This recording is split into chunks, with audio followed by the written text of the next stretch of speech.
Hey, Exiles, welcome to a very special episode of the Still Sane Podcast. I have with me here the loot filter legend himself, Neversink, creator of Filterblade, to talk all things Path of Exile to the Last of the Druids. We are just about 3 days after the reveal. We've had time to let our reactions simmer, and we're going to break down everything that we think about 0.4 here today. So, Neversink, to get us started, I'm very curious. You're sitting there at home late at night watching Jonathan and Mark unveil 0.4 to everybody. What was your immediate reaction once the presentation ended and we were flowing into the Ziggy D interview?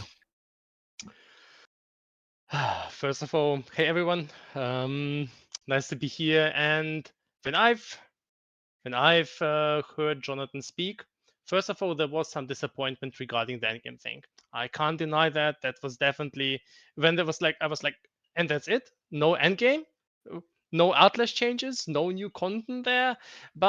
And the second thing was, wow, the totems this time are so long. I have to review everything again because the skills have like 5 pages of different special effects. But then there was some short moment of disappointment. But then I started reading the patch notes, and the Ziggy D interview dragged on a little bit too long, in my opinion.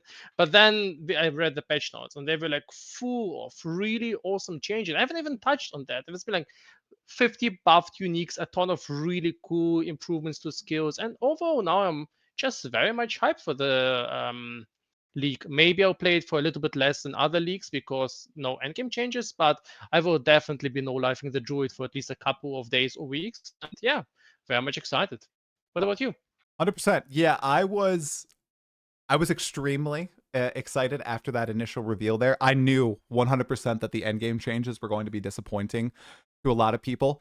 Personally, and that's the key word here, it didn't affect me as much because I only play for, I think, max 80 some hours PoE2 during a league. Hmm. So I don't grind the endgame a ton.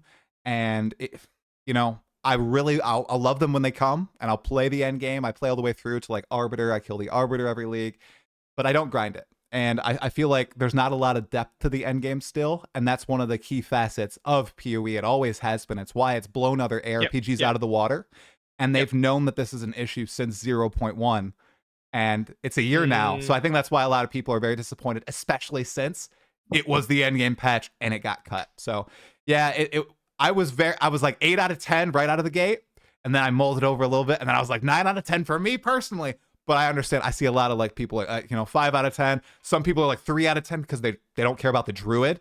So I imagine if you're an endgame player and the Druid does not look enticing, you're probably not too excited for this patch. So oh yeah, definitely. But there's this thing about GG, and this is somehow what I've already said you this phrase, but this is how I really feel about them. They are not a very reliable company. You can't always rely that the changes you want will be in the next patch notes. But what you can rely on is they're a very consistent company. You can pretty much always tell that the next league is going to be better than the one before. Then the next league afterwards is going to be better than the one before. And they will be more or less in the right time spans.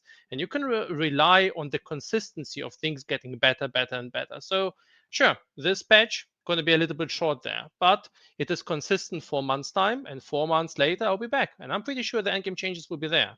So a little bit less time here, a little bit more time there. After playing the game for over 10 years, somehow maybe became a little bit more abstract from the idea of a single league, and so I'm perfectly okay with that. I'm still very excited for the Druid. I've been very hyped for it since quite a while, and the class does look very good with some little caveats. 100%. We'll dive into all things Druid in a little bit. I wanted to ask you a little bit about Endgame and the fact that there are, I think, some pretty significant changes that will alter the Mhm. end game itself, even though there's nothing sweeping. Okay, there's no Atlas tree revamp or anything like that. With what's happening, I'm curious. The Arbiter of Ash, it actually has a goal now. You have to Mhm. kill him to unlock the ability to really juice your maps and upgrade the tablets to rare. I'm curious what your thoughts are on that gate, or actually kind of a goal to killing Arbiter now, because before it was kind of aimless, right? Mm, Mixed feelings. I'm Okay. going to be honest. I think the Arbiter is probably the worst boss in PoE2. I feel like design wise, there's a whole bunch of, in my opinion, cheap shots. Now you can learn them a lot better, but still, I'm not really a huge fan of them. Visually, absolutely stunning, great voice lines, cool attacks, and all of this stuff, but I'm not really feeling that this is a great boss. And then there's all just this fact of inconsistency. What if you won't find all of these things? What if you may mess up one of the three citadels? You're playing self-found, you messed up one citadel. Good luck searching for the next 30 hours for the next citadel. And this is just something where I feel like, yeah, all right, it solves the solution, but I feel like everyone already knows this won't stay this way for more than, let's say, 4 or 8 months. So it feels like a temporary solution, maybe something that they wanted to do, or maybe give some players, some sort of additional step to depthen the endgame, maybe artificially. But it's not an something I really like to use is the word elegance. I got it from the Rimworld author and his book, and he uses this to describe how well a mechanic is, not just in terms of depth or fun, but also simplicity. And this is not an elegant solution. I feel like in this is a solution that will need rework, will see changed again. And I'm pretty sure everyone who saw that knew kind of in their gut feeling, this won't stay the same. Right. I What think, about you? Do you feel the same? my initial reaction was really negative to it, Hmm. and just locking the ability to upgrade your maps with the tablets, make them rare and everything. After I thought about it, I think the idea is kind of cool because it puts an actual Hmm. reason behind going after Arbiter. Because right now, it's a few Atlas points, and Yeah. your boss tree, right? That's it, and that they're not that impactful, as we've talked about many times before in Yeah. the community. However, there's the problem that has existed since launch that many people, including myself, have beat the drum up. Yeah, the entire path to Arbiter is just so inconsistent. It frustrates me to no Hmm. end. You still have the forums, you still have people in stream chats, you still have me hitting like level 93, going straight out, doing what GGG says to do, looking for citadels and not finding any. I despise that it's RNG. I wish Yep. it's the only pinnacle boss. It would be different if there were like 5 pinnacle bosses and you have the deterministic one, you have the RNG Yep. based one. It's the only true pinnacle boss that gates behind now this really cool reward, and it's totally random if you find it or not. And I didn't see any changes to do with citadels in the patch notes, unfortunately. So I just Yep. wish that they would have taken that extra step, and I assume they're not doing it because the entire endgame will change. But it still feels bad to progress your character so far and still not find this vital part of the endgame. Mm, Definitely agree there. I mean, you're definitely right that this adds something like an additional motivation to actually Hmm. farm Arbiter and get to, well, not farm, but get to him. And additionally, I mean, Want to. the Arbiter boss drops have been improved so much. So that is definitely a big thing. The Moria Invictus armor, the gloves, all of them look a lot better. So, at least there's also the incentive in terms of items. But yeah, I feel like the inconsistency, you hit the issue exactly, the nail on the spot. It needs to get fixed. Yeah, and it's all seed. I already said it's like RNG based, but then you have like these players who have a better seeded Atlas, and they're fine. They're like, well, I found like 20 citadels, and and it just Yeah, makes you of feel, course. oh, so rough. I just wish it was designed a little bit different. I personally think, if they have these system wins from PoE1, in my opinion, such as your path to the first time you fight the Searing Exarch in the Eater of Worlds, maybe that should, like, a version of that could be lifted into PoE2. I love that it's very determinist. You know exactly what you need to do. You know how you're going to get that first boss fight, and then you know how you're going to get subsequent boss fights.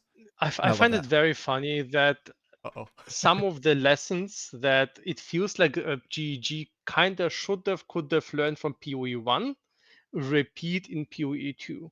And that doesn't happen all the time. It's kind of more of a rare occurrence, but Mm. it's exactly the same thing with the tempo destabilizing, and you have to choose between the Atsiri boss or the tempo resetting. It feels like, hey, we kind of had this in Betrayal twice.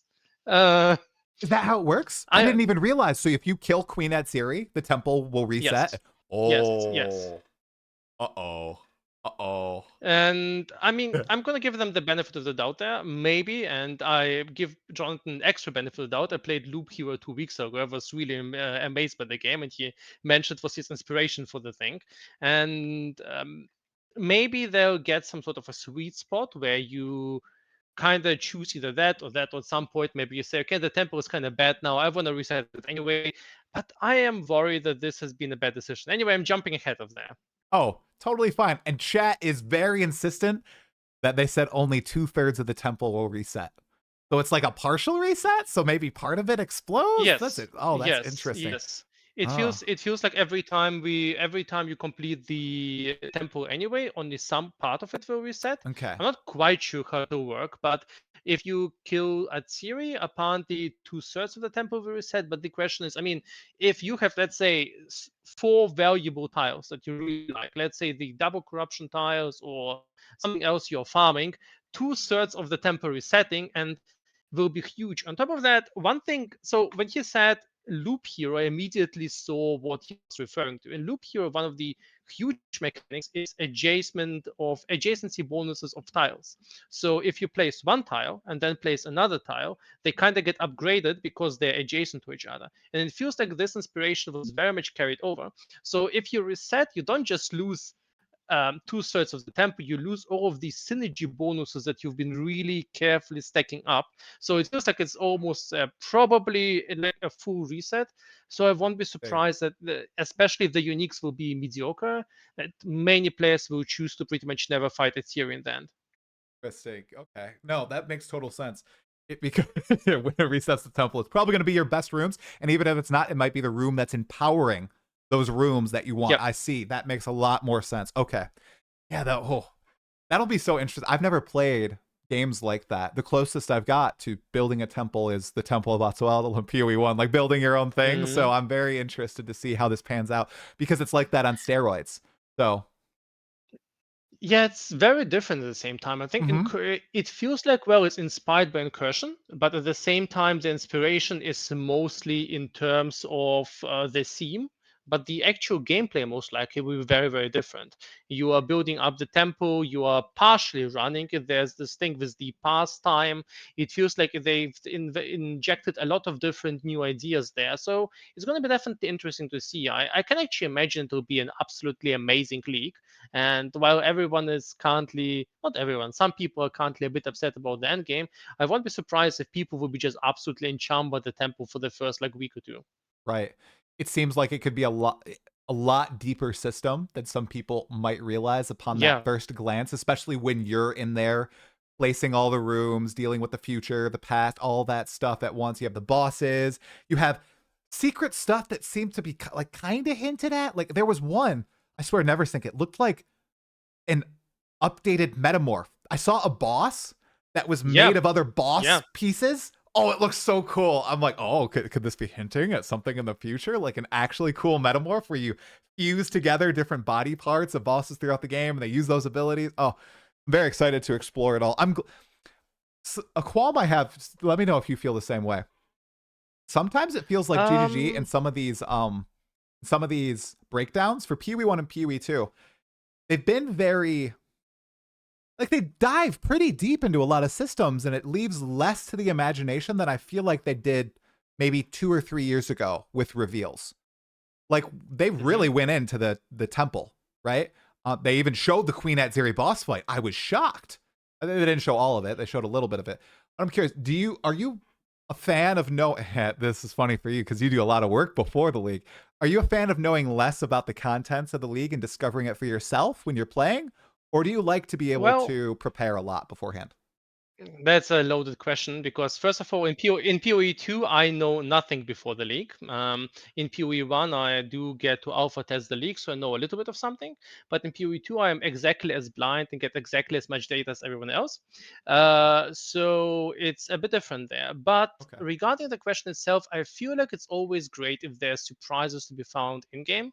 And as much as I appreciate all of the data mined information afterwards, I honestly wish going in blind feels a lot more cool and then discovering all of these cool new things in game. Um, so I can actually imagine there's much more to the league than they've shown. So, for instance, one thing that they've shown at Siri, but maybe there's an Uber at Siri. So that is one thing that can definitely exist. I mean, if they're copying PoE1 already or migrating PoE1, on top of that, I would definitely not be surprised if there's another hidden ascendancy class. A couple of series that could be is maybe if you replace all of your four limbs with grafts and then enter the machine again, maybe you get this sort of option to get some sort of special grafted ascendancy. And I can Ooh. totally see a blood mage with the whole vow theme having some sort of vow blood mage ascendancy. In general, I feel like they have so much room to hide stuff in this sort of layout. Maybe there's a hidden synergy and the room gets upgraded to something absolutely new. And considering how much stuff they basically have, at this point they can just take a boss, paint him red, add a little bit of fog there, and slap a new unique reward, and everyone will be happy. Yep. They're the kings of asset research. I noticed that when they were showing off the Hmm. temple. I was like, oh, there's a bus in there. Oh, there's the map, and there's slightly rescan. But I honestly do not care when they do that. Definitely. If the gameplay is good, if the rewards are good, if it feels good, who cares if they're just taking another boss, slamming him in a different arena, maybe giving him one new move? It still feels good to me. So yeah, I think they did a As lot long of that. as it's not a pinnacle boss. I feel like for the Oh, pinnacles, it's a little bit of a different thing. Mac. Then yes, I did feel that this was a little bit cheap. Kind of on both ends because both Kulemek and the Despair boss thing, both didn't feel that cool, and at the same time, the visuals were taken, and overall, it felt a little bit underwhelming. But everything else, I just want to tell it, everything else about the Abyss League, except for the Kulemek thing, Hmm. was absolutely amazing. I absolutely loved Abyss. It was such a cool league. Yeah. I don't know, we're skipping around the notes, but on that Yep. point, obviously, Abyss added to the core game. It has its own tree. We saw a little bit of the tree, dude, and I think it looks like the coolest tree out of all the others. It looked like the nodes that they showed off, at least, were like, oh, wow, Hmm. that's actually pretty impactful. Okay, this looks Definitely, more like definitely. PoE1 as opposed to the PoE2 trees for the leagues, which honestly are very underwhelming in my opinion. What did you think about one, the tree, and then the implementation of Abyss? So, first of all, I think Abyss itself is the best league we've seen so far. And I mean, it kind of is understandable. When they designed PoE2, they pretty much said, okay, we need to take as much as possible from PoE1, rework it with as little time as possible so that it's new and flashy and shiny. And now they had time to actually design a league up to their new standards.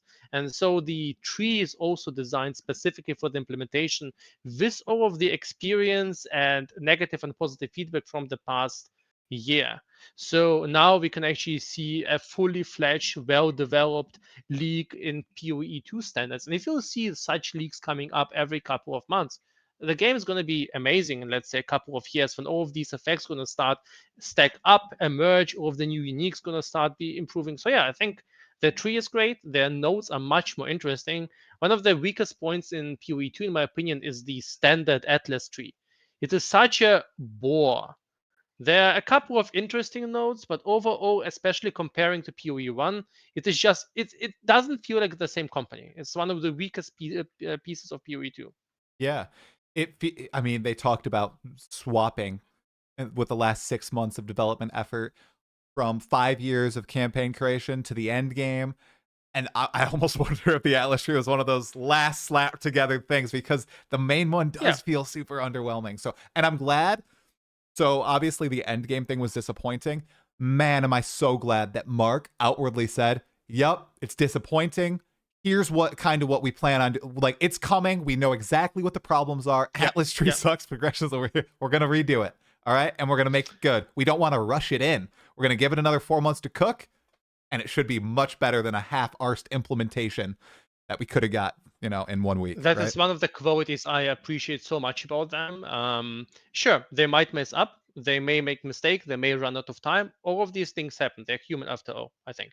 But they acknowledge the issues they create. They acknowledge Right. if something is missing. There won't be any of this really annoying things going on. Yes, we are aware of the issue and we tried our best, and we are doing all of our efforts to data mine whatever. You know that they tell, well, we messed up, we are working on it. Next league, I'll look into it, and it feels that they are very, very hands on with this and very honest. And I really appreciate that quality about GG. Yeah, definitely. Now, one thing that let's switch gears entirely. One thing that I'm very interested to see how GGG tackles in the Mhm. future relates directly to you. And I want to talk about filters for a little bit since we have you on the episode. Okay. So they intended for Path of Exile 2 to be played without a loot filter. Mhm. Day 2, I downloaded a loot filter. I said, no, there's no way, GGG. It's not happening. You're not even changing the tags, the color. Oh, we're doing a filter, right? With that being said, and they always said, oh, because we don't need a loot filter, we're not going to put it in game. Right up front, do you think that eventually they will make a homegrown filter in PoE2, kind of like last Epoch? And if they do, what are the challenges behind that for them? Once again, well, it's a loaded question. I don't know. I honestly think yes. Okay. So the moment where I started thinking that the answer to that is yes is the moment they implemented async trade. Because to make a good filter, you don't just need. I mean, the filter logic itself is really not that hard. It is a rule set of if that, then show this. If not, then show that. And there's like a couple of hundreds of rules stacked up one after each other. There's order to them. There's a lot of details. There's a lot of fine details. But a developer and a data expert with some time and an expert on the game, given 1 month, can bring together something very, very solid. And with player feedback, you can polish it up to a quite good thing. The issue with a filter is the community. And I mean it in the best way possible. PoE is an insane game. Things change constantly. There's new builds, there's new metas, there's new discoveries, there's a lot of special niche cases. The fact that something is not on the filter that is used by most players will definitely be abused by some people. And there's the decisions you put into the filter manipulates the economy and what the players feel and how much access they have to the items. So the issue they have is they need to actually, if you want to make a good filter, what I want to say is you need to be really good at working with data. And with them working towards being able to price an item, that is actually the first prerequisite they need to properly create a loot filter. So with that being available, maybe at some point we'll see some sort of a semi-simplified script or semi-simplified UI where you can tell, well, if that's unique and it's worth at least 10 chaos, or the cheapest version of it is worth at least 10 chaos, and then show it if it's jewelry, or no, if it's some sort of currency, always show it. If it fits to my build, always hide it. Maybe they choose to go for some simplified version. There's a lot of challenges there, and some of them include, well, how do you migrate it from one league to another? They rename like all items every league, and there's like a lot of small and large things. But with the game growing, with the game becoming more and more pretty much the front line of the ARPG world, I can definitely see that it's going to be there is a future where there will be a full-fledged in-game filter editor. I'm not sure if will be something that all of the end game players will be using in the end anyway, because I feel like with modern filters being like 5,000-6,000 lines long, editing it in game might be a bit too hard. Right. Now, your filter, it's a Herculean task, what you do. In my opinion, I've watched some of your streams. Man, oh, I took I have a computer science degree. I haven't used it in like 6 years. Just watching you go through even some of the more simple stuff, I'm like, oh my gosh, this is crazy. Now, are there any other features that you guys are implementing for this particular league, or any recent ones that people might not be aware of? Because I know you got the filter, right? Which is honestly what I use most of the time. I just get your base filter. I have the regular, strict, very strict, uber strict, all that for P1, PoE2. Mhm. But then you have all these other tools on top. Do you guys have any new features coming? And are there any like underutilized features that you think people would really love to use if they actually knew they existed? Because some people might just be like me, where they get the default filter and that's what they use. Well, yes to both. Okay. So from the features, I am okay with spoiling that they're coming. There's some even larger features coming, 0.5, but I don't want to talk about that quite Oh, now. okay. All right. All right, Um, Neversink. I see you're pulling a GGG here. You're delaying to mhm. 0.5. Okay. But there are cool features for 0.4. So 0.3, we implemented this auto adjust feature in Filterblade. And the idea there is you go to Filterblade, you click this auto adjust button, and then you get this nice little UI because Filterblade is a cool site. There's a lot of power. You can do a lot of different things. You can customize your filter to some insane degree. I've seen people doing like 8,000 changes to the filter, and at some point, even I lose track what they're up to. So but this is a lot of complexity. And sometimes Right. all you want to do is you want to play Druid, you want to have an optimal Druid filter. So what we've built in 0.4 is we've built this auto adjust button. You click it, it's right on the front end of Filterblade. On the front page of Filterblade, you click it, you select Druid. It gives you the pre-selection of armor, weapon types, and then you click apply, and then you get a pre-customized filter. It's working perfectly fine. And now we are bringing the same thing for the end game. So there's a similar feature where you can select what are you playing in the end game, what do you want to sell, what do you want to salvage, and then it automatically configures all of the tiered items, all of the crafting bases, all of the potentially interesting pick upable things. So this is what we are bringing for 0.4. This auto adjust feature for the end game, I think is going to help a lot of players get a filter with just, well, basically a couple of clicks. You go to the site, select your class, adjust a couple of buttons, no huge complexity there.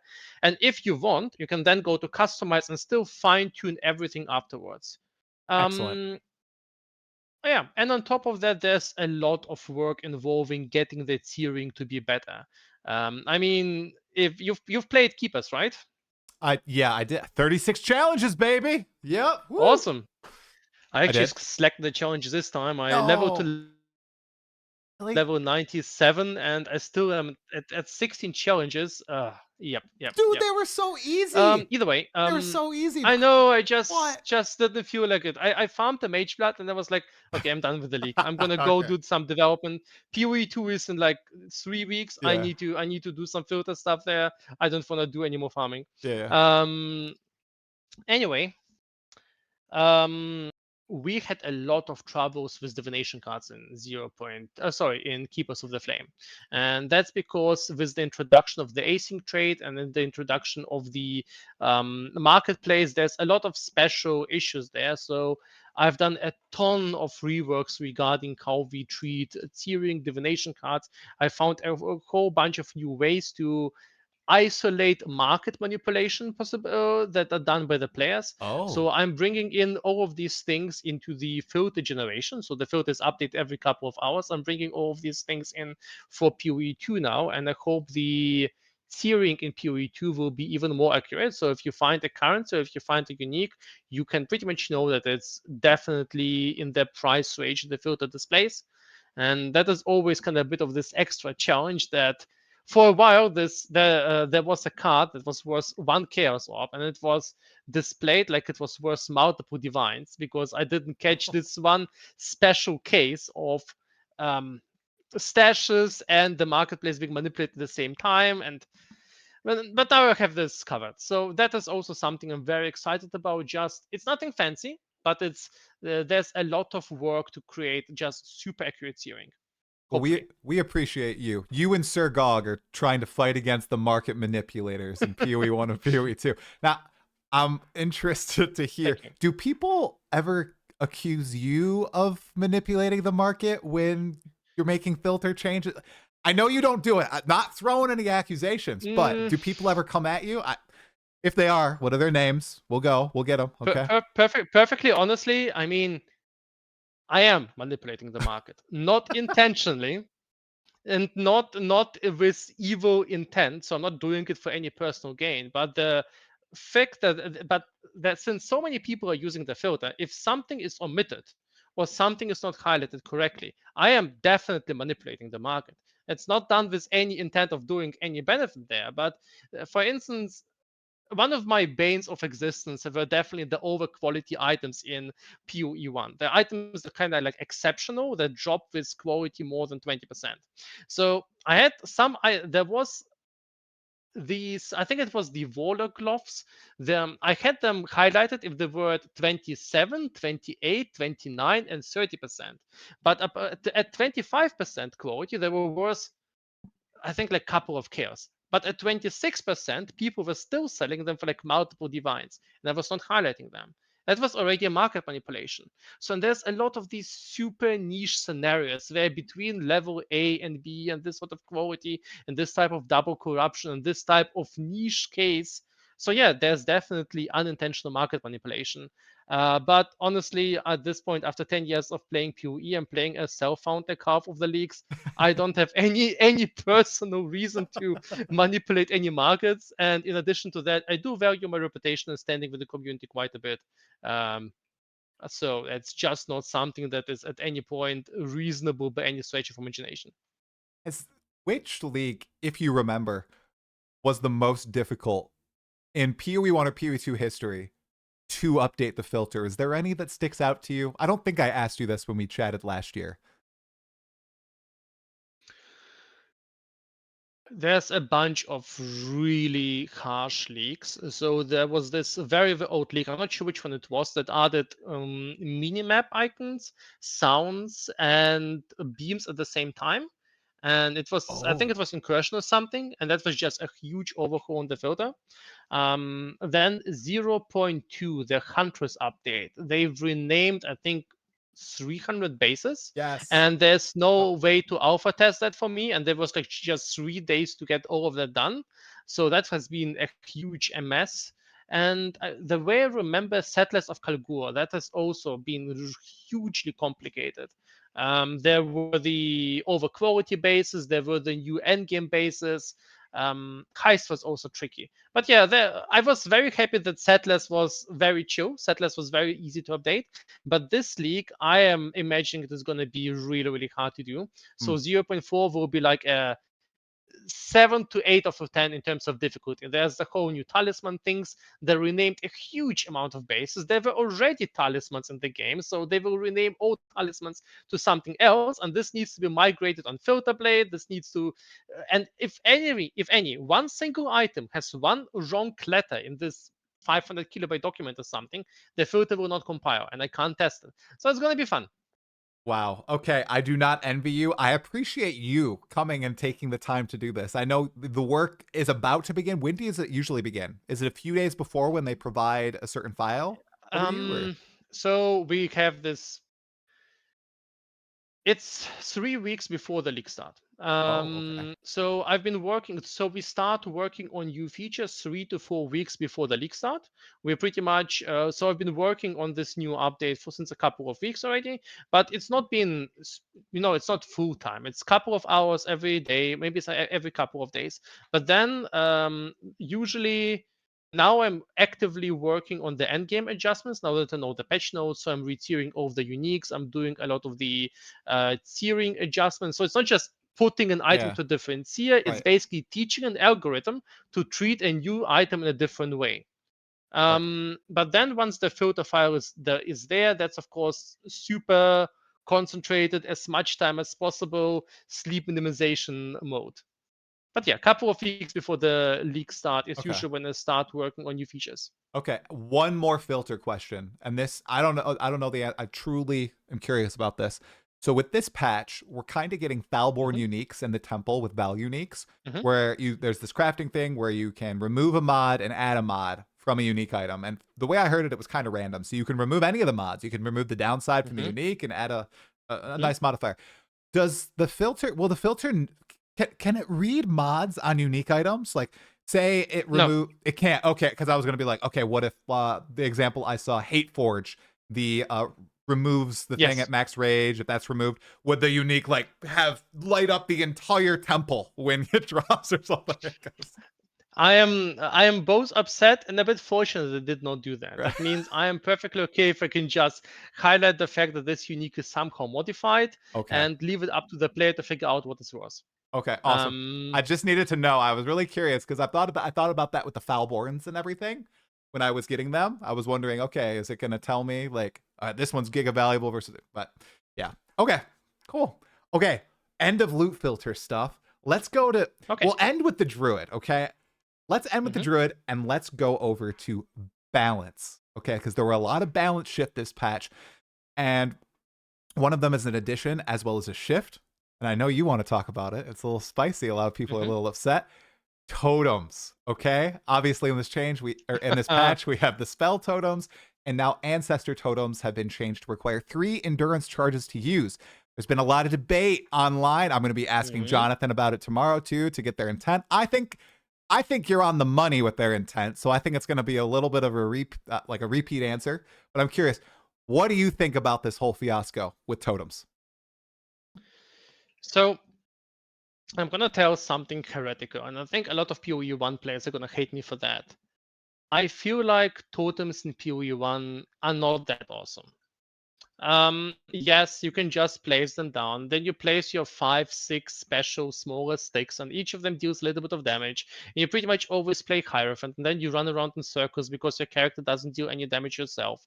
That's basically the totem playstyle in PoE1. You maybe drop a brand or a support spell. I'm not I'm not saying it's bad. We've been playing that for ages. I will play a totem build occasionally myself.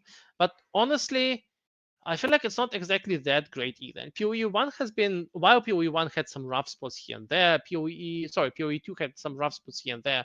PoE2 has actually shown some amazing quality of improved combat style. We have these cool boss fights. We have characters like the Monk performing interesting combos. We have a fluid combat and things. And I really don't want the PoE2 play style turn into this you place a couple of sticks, then just run around in the circle. Now, the issue with that, of course, you can of course say, well, what's the issue? If you don't like it, someone else will play that. Well, the issue is if there is a very efficient way to play, we saw it with lightning speed, everyone will play it because you feel stupid in an ARPG if you don't do that. So I feel like with PoE2 being you will still be able to run totems only or primary totems, but I think this will require some high tier gear. So I actually like the approach with totems. I like that totems are this sort of super ability. You need to get some charges, and there are some ways to generate charges. But I'm gonna be honest, I feel like GEG needs to add more ways of adding charges. Don't necessarily need to be easy, Hmm. but there needs to be just more ways. Because right now you can use Vo's devotion, you can use some profane rituals, you can use some very slow things. Like no one in the end game is gonna eat corpses. Slow down, start eating corpses with the wyvern, keep moving. That is not how you play in the end game. That is just way too slow. The bear, maybe if the bear passively generates enough endurance charges, cool. I can see that. That is a working method. But overall, I feel like we just need better tools. And the charges mechanic, I'm going to be also, I feel like I can't exactly put it right towards. I feel like it's not the most elegant thing I've seen. So it is working. It is a working example of a generator spender, but I feel like there's just something to it. It could be somehow better. I'm not sure how yet, but I feel like it's not the most elegant way they could have implemented that. It's still clunky because there's just a few like you Yes. said, you just listed off 3 things right there for power charges. There's just a few very specific actions that you need to take or things that you need to do, whether you're like going to somewhere on the Yep. tree or something Yep. that you need to do. There's very few options available, but they're Yep. locking certain playstyles behind those options. I think you're bang on with the elegance. I'm gonna add this elegance thing to my dictionary now. I like this word elegant constantly. That's good. That's really good. So I think you're bang on there, and I think it ties into another balance change that doesn't affect just one playstyle, it affects us all, that I've also seen probably the most debate about. And it's the 40% reduction to density of monsters once you hit Oh. T15 maps. So Mhm.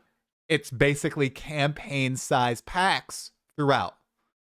What is Mhm. your take on what Grinding Gear Games has attempted to accomplish here? Because I Well, honestly, sorry, just one more thing. Jonathan said no, it's no. because I actually want to ask you, what is your take there? oh, okay. Here, Jonathan said it was because people were getting swarmed. I I'm gonna ask him tomorrow, but I don't know if that's like an accurate represent. I don't think that's what people were feeling. I think the big thing was what they're trying to accomplish is okay. People are getting swarmed. What does that mean? It means that they can't see their character. It means that a lot's happening on screen. There's a lot of monsters going on. You are forced to use abilities that will destroy the entire pack very quickly, if not instantly. And that's not like the attrition-based gameplay that you see for, I think, a good chunk of the campaign, at least.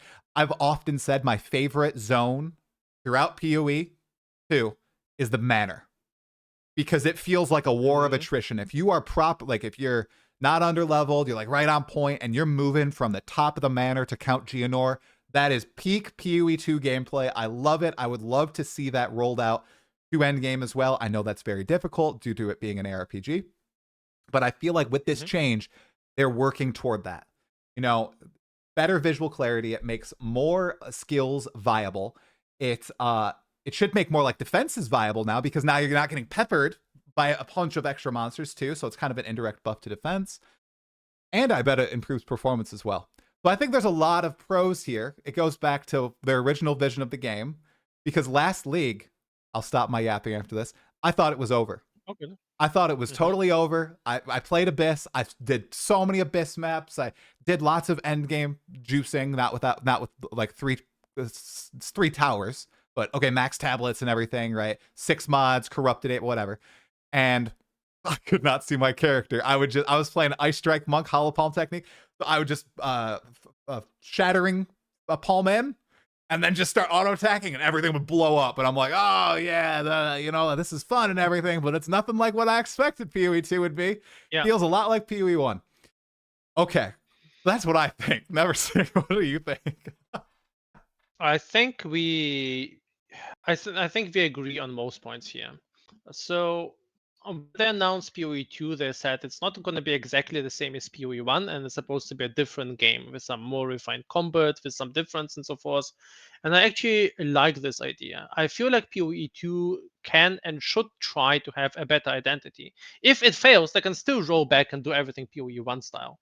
But honestly, the way I've been playing last leagues, it's kind of the same thing. I've been just moving through the map, sparking all over, the huge amounts of explosions from Carrot of Ice and Carrot of Thunder everywhere, monsters dying everywhere. And if you see like any lightning arrow gameplay, it's not like they're aiming. It's just Nova projectors in all directions. Everyone fires in all directions. Everything chains in everywhere. Explosions everywhere. And yeah, I suppose it's nice. On top of the delirium fog, and you've talked about that enough yourself. But this is, sure, it's just basically a loot pinata walking simulator at this point. And I honestly think, I feel like the game deserves better. I feel like with all of the mechanics they've put in, with all of the combat options they've put in, with all of the interesting monster and boss types they've put in, I like the idea of combat being a bit nuanced. Now, I still think players can and will break the game completely. Let's be honest. Monsters having 40% more HP, that's stopping no one. That's stopping not. I'm not talking. I'm not talking like super crazy build makers. That's stopping really no one. It's like one upgrade away for every player to just reach the same level of power. I don't know, so I don't know if the swarming exactly was the problem itself. The problem, in my opinion, was that there were pretty much all monsters felt swarmy except for the rares. So I feel like there needs to be challenging fights in the maps. And then you can have some swarmers, and you need to take them out quickly, and you should have to take them out quickly. But there should be the combat shouldn't be so streamlined. Just you can just use the same ability to go from A to Z in the map. You don't need to navigate, you don't need to evade, you don't need to do anything. So I feel like this kind of demanding that the player does a little bit of minimal effort. And I'm not saying they need to combo everywhere, but just a little bit of effort is probably not the worst thing. Yeah, and something there sticks out to me.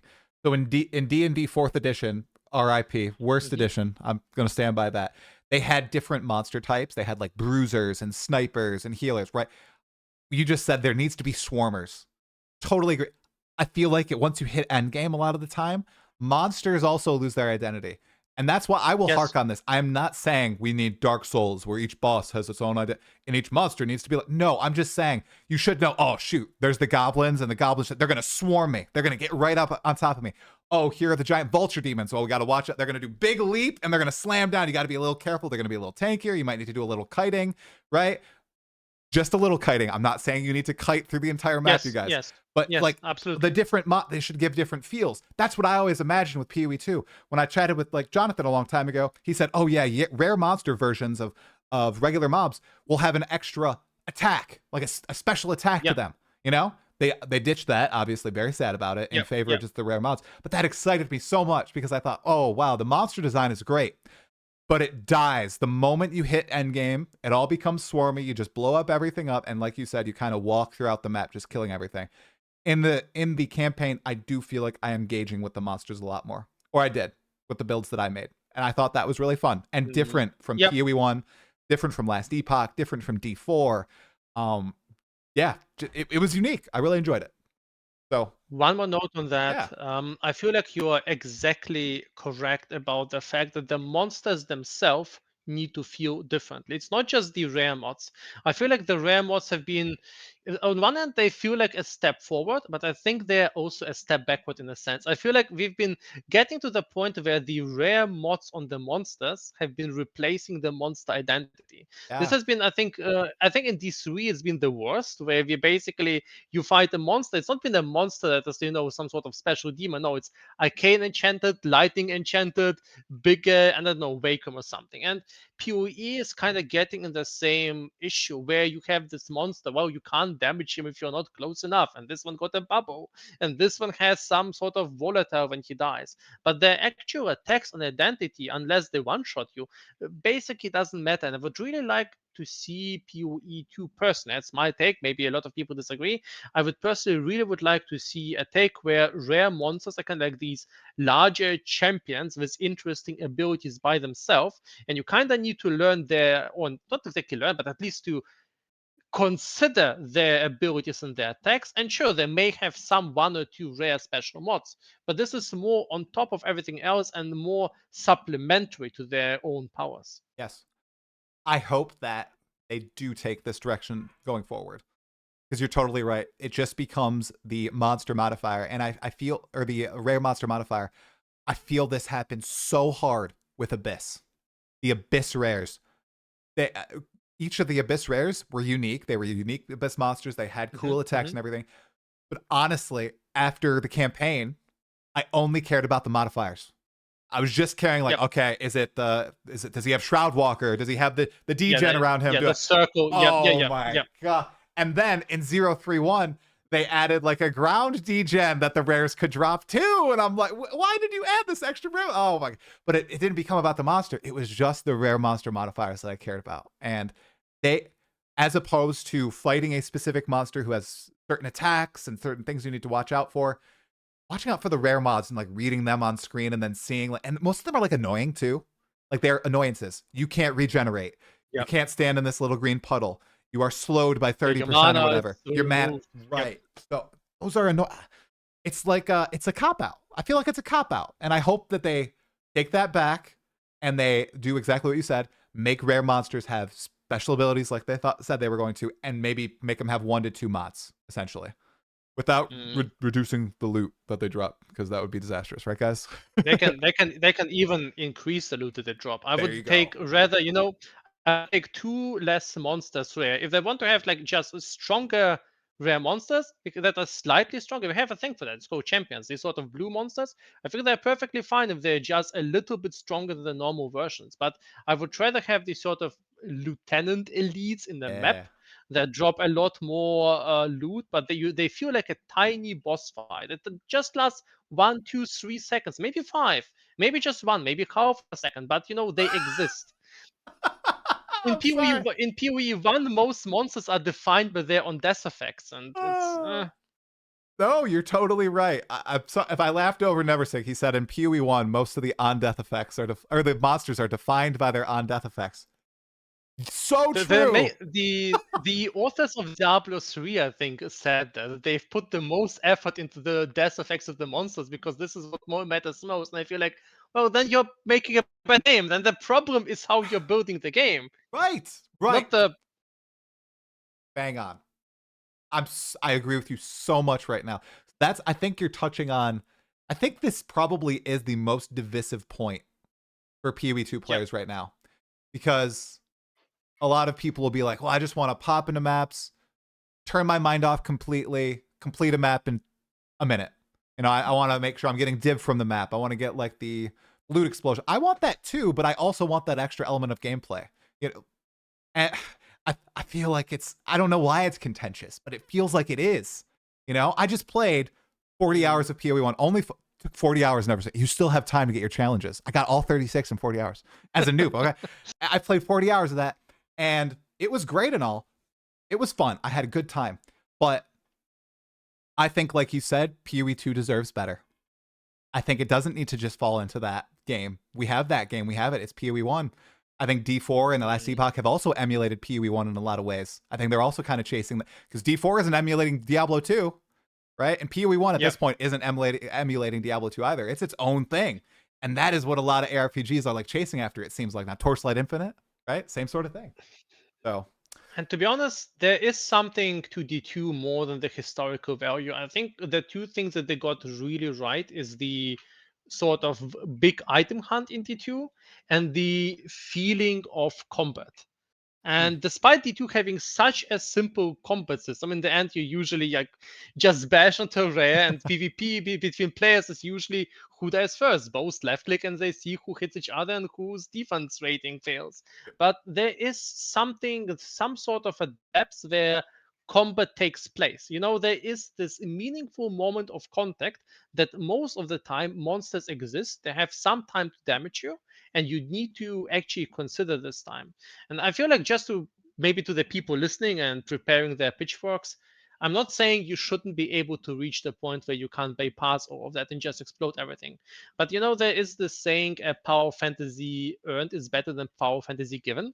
I think just the moment until you reach this point, it should be a little bit taking a little bit more effort. Last league, I felt like campaign was torturous. I played sorceress, and I decided I'm gonna only play with elemental spells. It's been a terrible decision. Sorceress in 0.3 has been really, really weak in campaign.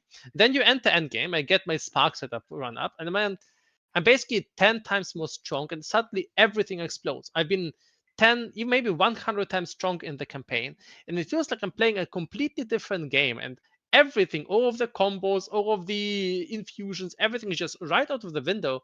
And it's somewhat better, but it also feels like it feels cheap. Felt cheapened. yeah. And I think it needs to be streamlined. Maybe some classes like the sorcerer, and they've done a lot of work. Sorcerer is a lot better now, with, at least according to the patch notes. But then the end game shouldn't feel like you're suddenly just turning on the loot pinata extreme mode and all of the combat is gone. Good point there too. You said it feels better there at the end game, right? When you suffer, that it was torturous, right? And it feels better. I think that's okay, right? And I think that's something that's important to realize, that right now, suffering through the campaign on like a not fleshed out archetype, poorly balanced archetype, whatever, and then getting to end game and it feeling better is fine. That doesn't mean that grinding your games just needs to make the game all like the end game, right? It means there's a problem there, and it's a problem. They don't need to abandon it for PoE1. I see a lot of people say, I'm sorry, I'll say Zoom. I see a lot of people saying, oh, well, they already solved this in PoE. It feels good. Zoom feels good. Go back to Zoom. I am so glad that they're not just abandoning the gameplay that they were trying to push for originally, the original pitch. Because Neversink, I wasn't dooming, because I'm like, whatever, I'll just play the game regardless. I thought it was over. When I was doing those Abyss overrun maps, dude, I thought it was done. I was like, all right, it's PoE1 time and PoE2. But it really seems like it's going in a different direction. So I'm excited. Such great takes, man. Really enjoyed hearing about that. Okay. A few more things that I want to tickle your brain on. Okay. Rarity. All right. Spicy topic.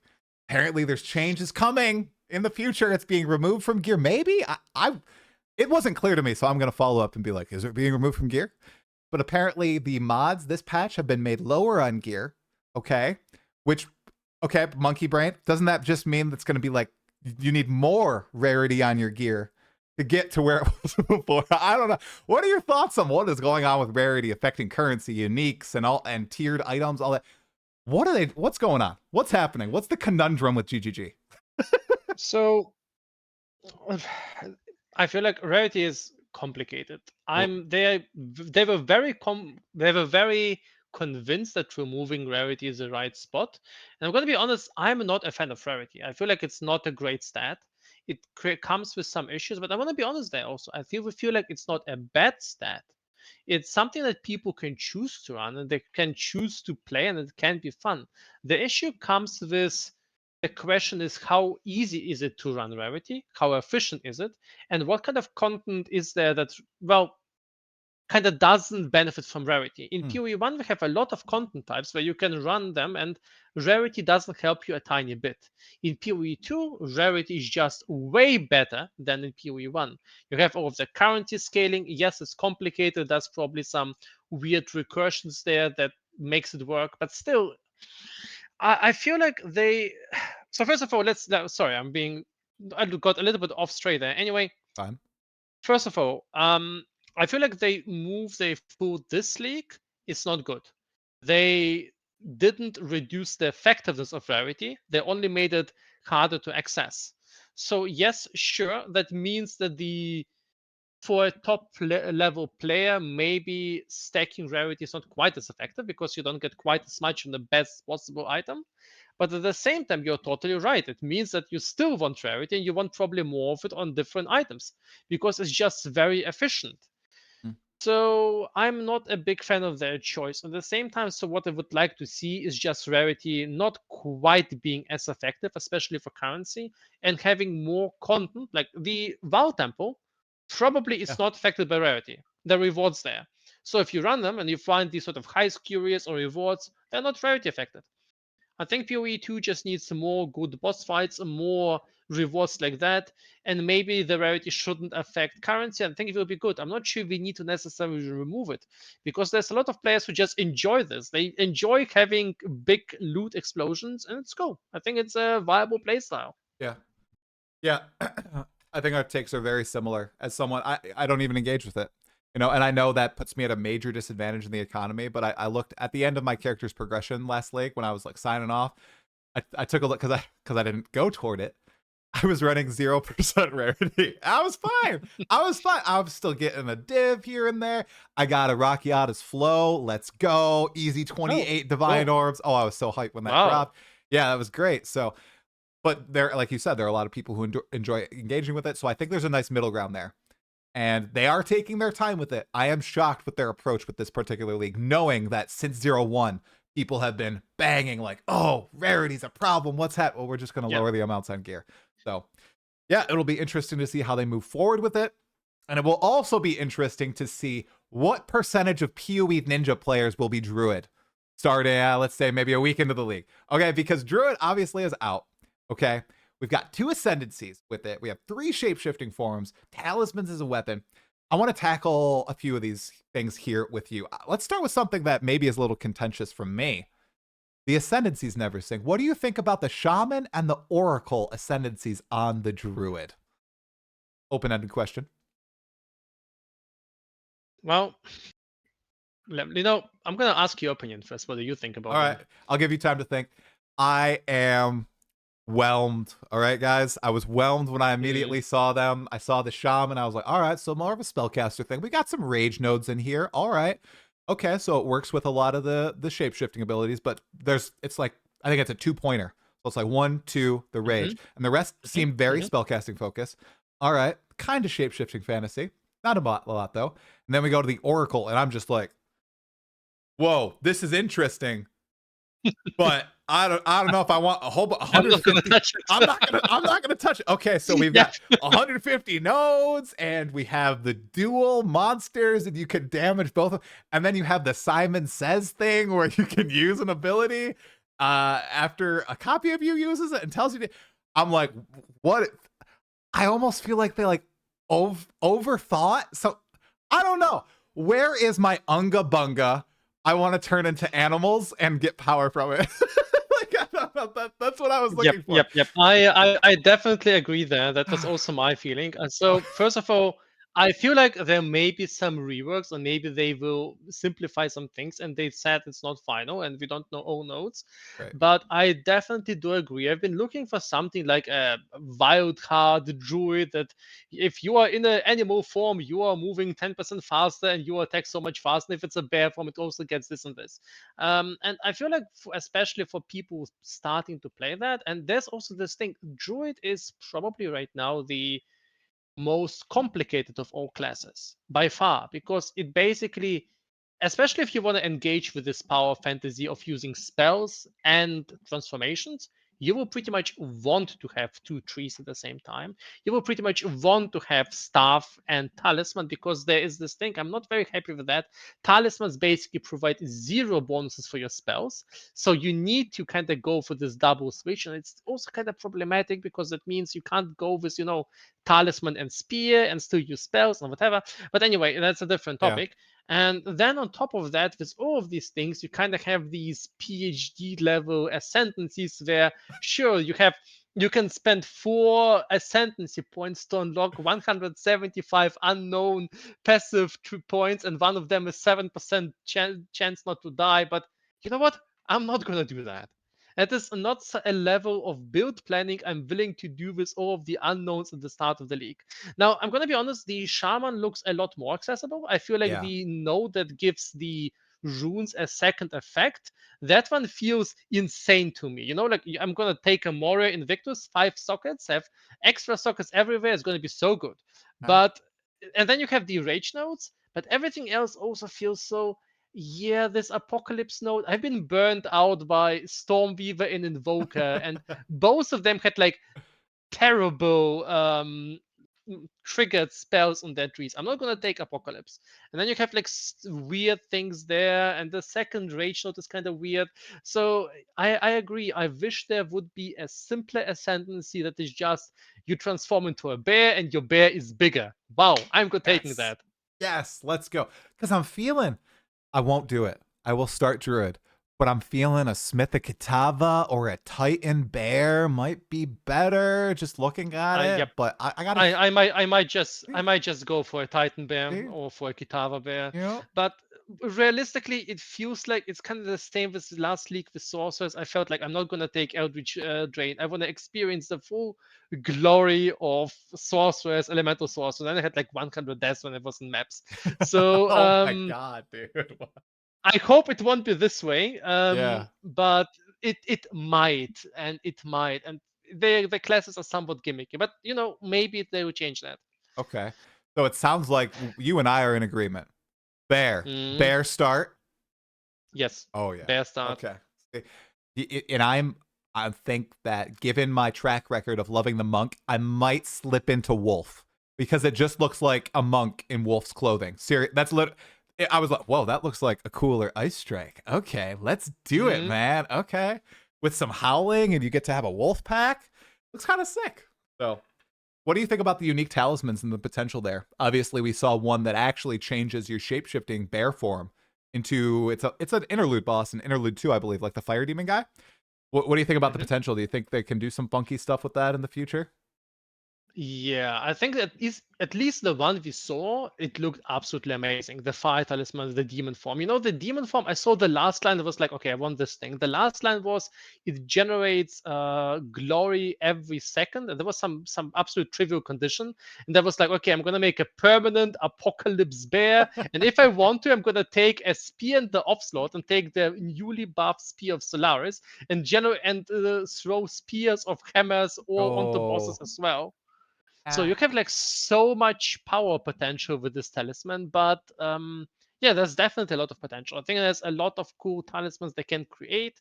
Um, I'm a little bit conflicted with the talismans, so because one thing that I just want to touch on is a little bit different, similar topic.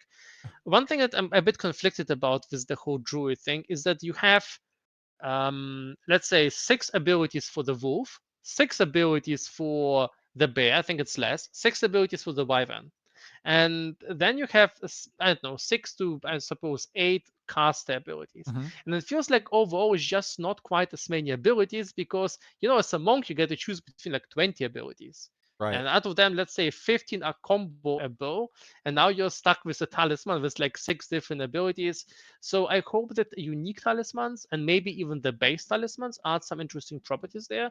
Maybe the talismans have some interesting implicits there. They've been doing that a lot with different bases. So I can imagine that the talisman we find maybe gives something. If you turn into a wolf, you get this extra ability, or you get the double the wolf pack size with this talisman, or you get, I don't know, some extra slam as a bear. So that would be interesting. I'm wondering if they're putting in any talismans that encourage form hopping too. I know this is something in other games. Like I've seen a lot of people Mhm. in stream say, "Oh, you know, in World of Warcraft, form hopping is a huge thing with druids or shamans, whatever they're called." And WoW, I'm wondering if that'll be like an implicit or a unique, specific to do with. All right, you get this bonus if you've been a wolf in the last 10 seconds. This bonus if you've been a bear. I think that'd be an interesting talisman idea to pop into the game at some I point can if it's definitely not there. see that, especially since it's already kind of there by the base forms. The Wyvern form, this Dragon Flight Breath ability, seems to be especially great if you were in a bear or a wolf form before, because you want rage with that and you want power charges. So if you were in a different form before and you kind of go in a bear form, you have uh, your slam setup, your meteors dropping around that, you build up a lot of rage, and then you face a boss and you turn into a wyvern and to go instantly into the air and dress them down with this huge flame. I can definitely see this working. I think it's going to be an awesome power fantasy to play. Oh yeah, yeah. Man, it's been so long. It's been so long. We've been waiting so Yep. long, and it's only So like many what, leaks, so many dude? leaks. So many links. 5 days away. It's gonna be so good. I really Oh hope it yeah. feels good to play. Like that's one of the biggest things to me with PoE2. I love playing skills that just feel smooth and like impactful to play. That's why I love Monk a lot. That always just felt so fluid and everything. So I'm really hoping a lot of those Yep, skills yep. feel the exact same. Luckily, I am a bit more positive there. First of all, I think they've learned their lessons from the hunters. At least I really hope so. And then there's just a little bit less messiness, it feels, that they can do with the forms. So there's no disengaged and you slap your twister, this you disengage, you throw your spear, you disengage, you engage back again. No, you attack, then you attack with another thing, and if you're very fancy, you attack with a third thing. Yeah, And it feels like there's a lot less um, movement type of issues that you can get in there. So I yeah, think it will be good. I think it will actually be very good. yeah. I think a lot of people are worried about that, and just looking at the bear with the permanent apocalypse potential, I feel like it's going to be awesome. Most definitely. Okay, Neversink, anything else you wanted to touch on for 0.4? Any other topics that we missed? Oh, actually, yeah, the uniques. That's definitely Oh, something I would go want for to it. touch on. I feel like there's so many awesome uniques there. Do you have a favorite buffed unique, maybe? Oh gosh, no, Neversink. I'm bad. I haven't looked at the unique list. Nothing that comes to mind. I looked at the patch notes and I read some of your tweets. I'm glad that I know you said earlier that Warrior Invictus and the gloves from Arbiter got buffed. I think any pinnacle loot drop uniques getting buffed is a good thing to encourage people to run Mm. those more. And I like running them too. So if I can reach them, darn Arbiter. So anything that I can sell for a little bit more money to fund my build is cool. So none that leaps out to me. What leaps out to you as your favorite? So first of all, they've kind of made me very happy by buffing pretty much all boss uniques. Not all of them, but Wait, many, okay. many boss uniques. For instance, there's 3 amulets from Xesht. All of them have been really juiced and buffed up. So, for instance, the fire amulet now rolls with up to 100 fire resistance and minus 25% fire resistance for enemies in the AoE. Feels like a perfect bear of Kitava amulet Oh there. yeah. And all of the other ones got buffed up as well. On top of that, many of the just slightly weaker uniques got better. Like the cloak, was the cloak of defiance? No, the mind of a meta cloak, the one that um, the, what's the Defiance cloak of of Destiny? defiance? Defiance of Destiny? No, Mind no, of it was no, Romantic no. It Cloak. was Cloak of Defiance. It was Cloak of Cloak of Defiance. Defiance. Okay. So this one now gives you 50% damage is taken from mana before life, and that means you can actually go mind over matter without getting the mind over matter keystone that gives you 50% less reduced mana recovery. That means you can actually go full mana defenses again. So this is super viable, and it's going to be really big this league, I think. I think if you'll see like in 0.1 builds again that only have mana for a defense pool, or mana plus CI, because then they don't need to care about chaos anymore. So that's going to be big, I think. You know, when I asked you what they should do for 0.4, what it needs, I think you said buff boss drops, like make the uniques more valuable. So yeah, that's cool that they actually did that. So that's pretty sweet. Very happy about that. Oh yeah, yep. And maybe Atziri has some sick items too. Let's hope they're going definitely hard with the queen's items too from her horde. So I'm looking forward to Uber Atziri drops. Also going to be good. Could you believe that? Just wild topic to end on. Could you believe the trailer, the double butts? I couldn't believe it. We go from the Druid butt to the Queen Atziri butt, like back to back. It was kind of insane. I saw some people got demonetized on YouTube because of it. I didn't. Well, I personally think it's quite good. Also, we are planning a wallpaper for Filterblade, and I need to be careful there.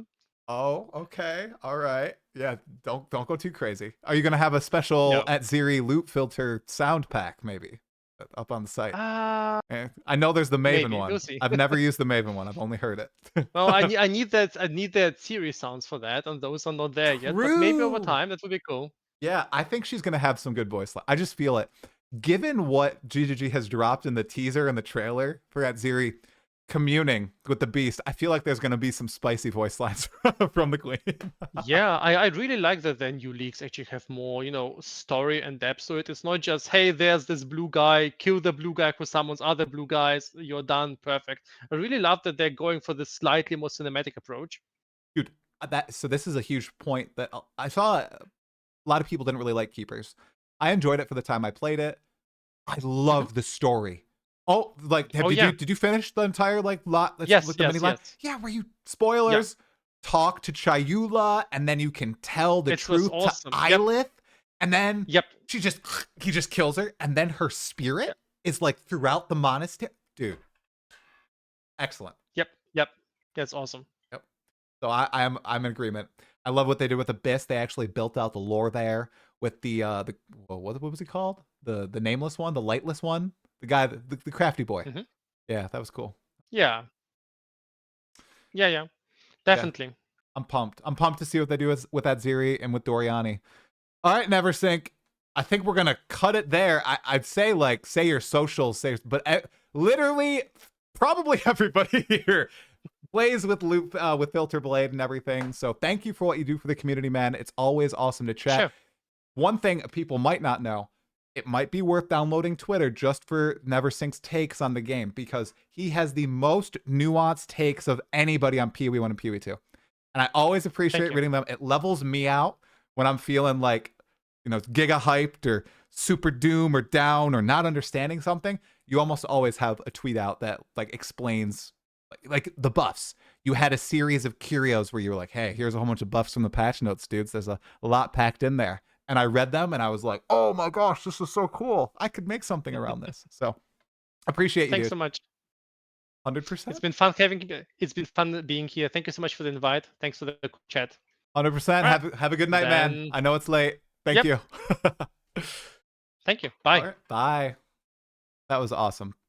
He always just nopes out. He nopes out really fast. What did you guys think? Did you guys like the pod? Neversink is always so great, you guys. He's so good.